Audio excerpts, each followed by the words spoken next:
I'm somewhat fascinated by this character called Billam. And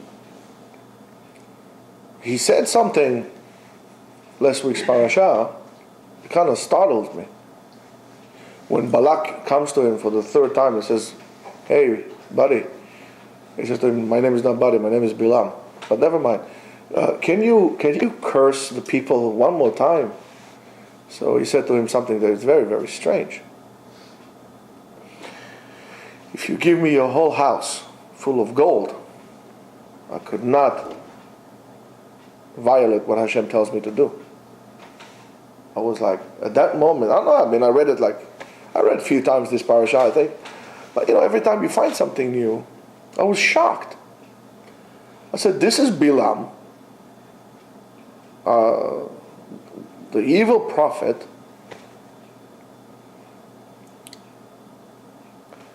and he cannot betray what Hashem tells him? And we do? Hashem gave us mitzvot, and we betrayed Hashem, we betray His covenant?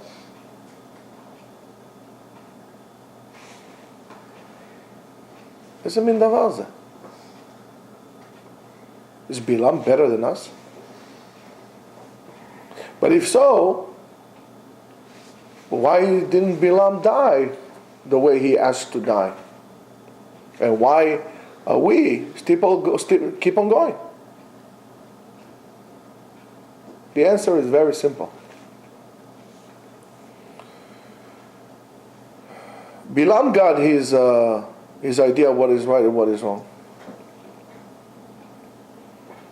Billam, as we said in our shiur on Parashat HaShavua, knew that this is the right way to live life.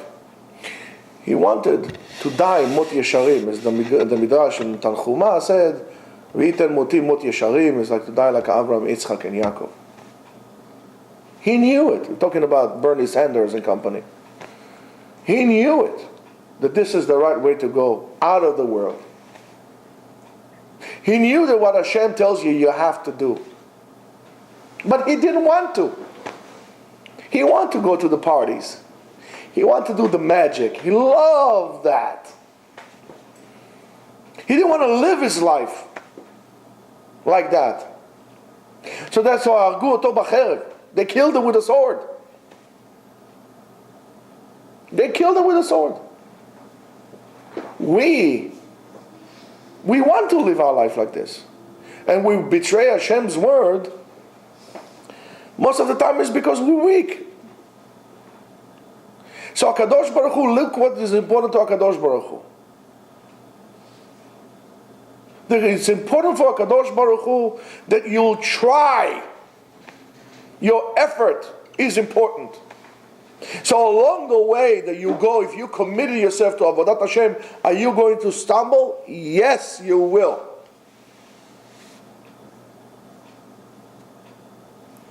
But you're on the way.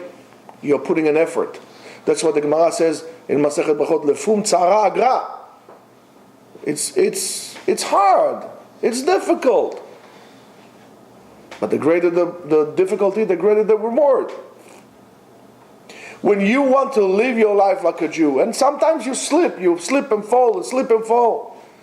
I'm not going to tell you lechatchila it's okay. You should make yourself, eventually you can break your head from falling so many times, or hurt your knee or something. Learn how to walk. But nobody's going to blame you. But if you know that this is the right thing to do, you know that Hashem tells you that, you know that you're going to die, you know that you're going to give din v'cheshbon, you know all these things, and you choose to party, you are from his department, from Bilam's department. And tzaddik shelo yechta. Any righteous person makes a sin to his level. Yes, to the level of Moshe Rabbeinu, his sin for us is something to strive to, right? But everybody is being judged to his level. But are you trying to be on the derech? Are you trying to be on the path? Because that's what HaKadosh Baruch Hu is interested. HaKadosh Baruch Hu does not expect you to be 100% perfect. It is impossible. But HaKadosh Baruch Hu is asking you to put 100% of your effort. What's more important? Which is a tremendous lesson also for us when you educate our children. What's more important? That your kid will cheat and get 100 on his test? Or your kid will try very hard and all he got is 65? I'll tell you that. To most parents, I don't care what you get, just give me the hundreds. If you get me 96, I'm going to ask you what happened to the other extra 4 points. But it's a wrong way to go. The way to go is to tell your kid, I don't want your 100% in result. I want your 100% in effort. Because that will require you with skills to live better life. When we don't give 100%, we're never going to be successful. Whether it's your relationship, whether it's your work, whether it's your life, whether it's anything you do, you have to give 100%. If you want to give more, no bechavod, give more. But if you think that you gave 100%, you should know that you have about 40% more to go. When you think you gave 100%, you only give 60%. And that's a fact. If I'm going to make you do push-ups now, right? Some will do you do 20, some will do you do 30, maybe somebody will push 35. And I'll tell you the following: we're not going to get out of here until we're going to do 100 or 150. And then we know it's impossible. I'll show you, yes it is. So you did 35, then we're going to do another 5, then we're going to do another 10, and then another 5, and then another. At the end you're going to do 100. And I did show it to you, to some of you, right, a while ago. So what HaKadosh Baruch Hu is asking for you to give is 100% of your effort. The result is not up to you. And that's what Chazal says. Lo alecha melacha ligmor. It's not up to you to finish the whole Torah. Why? Because it is impossible. However, you have to start. Al zeh ne'emar also, Chazal told us. Any generation in which Bet HaMikdash was not built, it's like he was destroyed in his time. Built, it said, not finished. Built, it said. In other words, in any generation in which you are not occupying yourself in building Bet HaMikdash, whether you finish it or not, it's not important. But you have to be involved in building. This is a very dangerous time in the world now. Great instabilities, great chaos. Who knows what's going to happen? However, the only way for you to save yourself is Gemilut Chasadim with Talmud Torah. Gemilut Chasadim is when you're building the Bet HaMikdash, brick after brick after brick. Some people make the bricks, some people dig, some people make the plans, some people put the bricks, some people put the electricity and the wires, and some makes the planning and the roof and the windows, and you have plumbers and electricians and so on and so forth. And then you have a landscaper, and then you have the guy who puts the locks, the last guy who puts the locks. It doesn't make a difference what you do. Each one of them is important. If you have a building with no locks, it's no good. What's a big building? Everybody can come in and go. It's no good. So I need to have the locks. But if you have the locks and you don't have the door frame, what's good? And so on and so forth.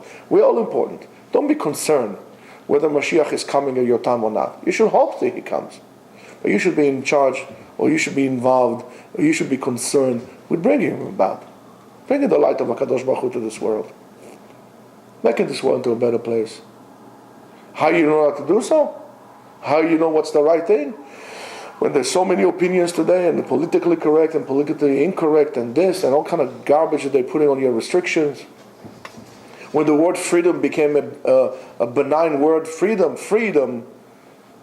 when they offer you freedom today, it's not freedom of the soul or the spirit, or freedom per se, what we call freedom. Most of what they ask you for the freedom is, I'll give you free things. Right, Bernie? I'll give you free cars and free coffees and free this. That's freedom for most people. Freedom of objects. I'll give you everything for free. So how do you know what to do the right thing? Rabotai, is limud Torah. But limud Torah has to manifest itself lemaaseh, and the maaseh will be gemilut chasadim. So don't learn from Billam. Don't learn from Billam. Learn from Moshe. And that's a great lesson of Moshe, why maybe Moshe did not enter the land. Your job is to bring them. And your job ends. And somebody else will bring them. And you know what? It's all good too. Anybody would like to... What would you like to be if I ask you? You would like to be Yeshua or you would like to be Moshe Rabbeinu? Yeshua, what do you want to be? Yeshua or Moshe Rabbeinu? I'll be Moshe. You'll be Moshe, but you won't enter the land. Anybody's going to be different? Yoav, what are you going to be? Huh? Same? Yeah. So everybody, you want to be also Moshe or you're Yeshua? You want to be fighting, right? What do you want to be? You see, most of you would like to be, most of us, me including, would like to be Moshe Rabbeinu. Moshe Rabbeinu himself wanted to be Yeshua. No, Moshe Rabbeinu didn't want to be Yeshua. Moshe Rabbeinu was good with himself, because if Moshe Rabbeinu wanted to be Yeshua, he would never be Moshe Rabbeinu. I mean to go in. He wanted to go in, but he understood. HaKadosh Baruch Hu told him, up to here. Up to here. So, Rabotai, the end result is not important. The path is important. The journey is important. Learn from Moshe, don't learn from Bil'am. And don't forget to have a good day.